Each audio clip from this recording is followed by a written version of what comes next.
There's lots of ways to be addicted to stuff. And so the honesty is so important.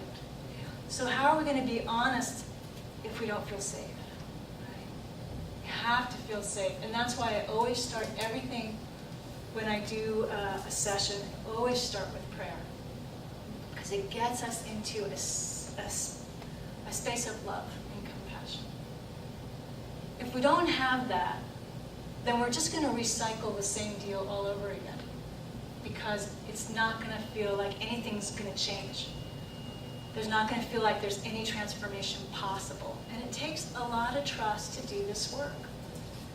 It takes a lot of inner strength because we don't know what's going to happen. Right? If we start going down into the depths of the pain and suffering that we've really experienced, it takes some guts. It takes some chutzpah, as we might say. So what are the other ingredients that we need?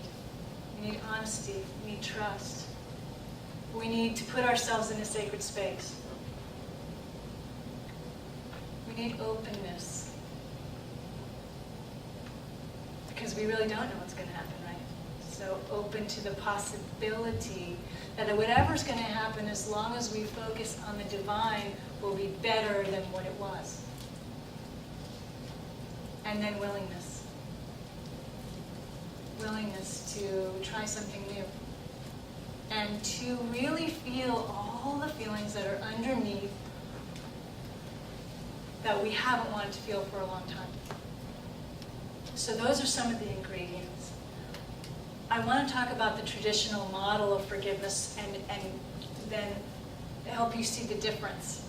So that because even after I've worked with people for a while, it took me a while to get into this too, when we say the word forgiveness, we're going to revert back to the traditional way that we think of it.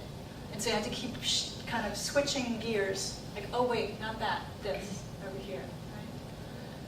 So in traditional forgiveness, if I just say that word, what do you think of? Forgiving somebody else. Forgiving someone else, right? Because why? Did something to you. Yeah, something wrong happened and it hurt, right? Forgiving yourself. And there's forgiving ourselves, which is probably the key ingredient of our entire enlightenment. If you forgive yourself for walking away from God, all the many times that we have, then the grace of the kingdom is available again, the queendom, whatever, however we're going to say that. So there's forgiving ourselves for what we have done. There's forgiving another person for what they've done. Something wrong happened. Otherwise, what's the point, right? We have no point in forgiving anyone unless there was what I call the crime. Crime had to happen. Now, it could be a little one, or it could be a huge one, right? But even if it's a little one, it can stick. We could get upset. If somebody that we really care about just stands up and walks out of the room or gives us a negative energy or something, we can make a whole story around that. Maybe we don't really know what happened with them, but it's possible that even though another person didn't intend a crime, we decide there has been a crime. Some of them are really obvious, like the guys that I work with in San Quentin. None of them are saying that they're innocent. There are some innocent guys in there, but the guys that I've worked with for the past 8 years, they cop to it. They will tell you, I shot a guy, or I shot my girlfriend, whatever it might be. So that is a crime. And so I want to say that we do, on this earth level where we do have individuality, we do need things like halfway houses and jails and prisons and restorative justice, and we need to help the people, I feel, that are both have been victimized and who are perpetrators. But part of this, what I'm doing today, I want to help you to realize that how many times in your mind you could create a crime scene. It could happen many times a day. And if you catch yourself and you realize, oh, wait a minute, I'm creating another crime scene and I don't really want a whole backlog. I've got enough backlog there. I don't want to start adding to it, you know? This is the opposite what we want to do with the forgiveness. So in traditional forgiveness, like I said before,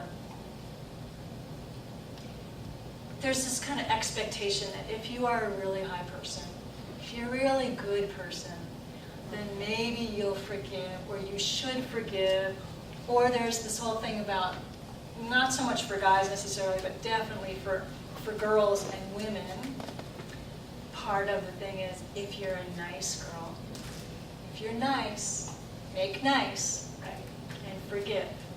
So we try it. We try to do it. But here's the catch.